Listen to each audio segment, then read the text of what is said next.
বছর যাদবপুর না পাই তাহলে কি ড্রপ দেওয়া ঠিক হবে?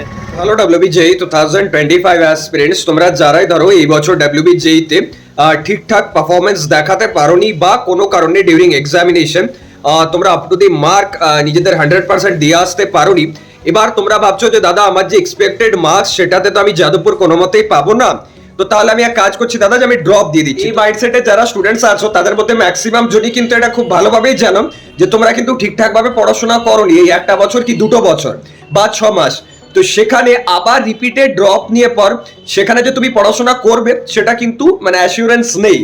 এবার এই ধরনেরই কিছু স্টুডেন্টস থাকে যারা এটা ভাবে যে না আমি 1 বছর তো পড়িনি 6 মাস তো পড়িনি, এবার কোনো ইউটিউবের ভিডিওস দেখে পর সে মোটিভেটেড হয়, সে ভাবে যে না আমি ঠিকঠাক ভাবে হয়তো পড়ে পর ক্র্যাক করে দেবো। তো সেখানে আমি স্টুডেন্টসদের এটাই বলতে চাই যে আননেসেসারিলি ড্রপ দেওয়ার কোনো মানেই হয় না।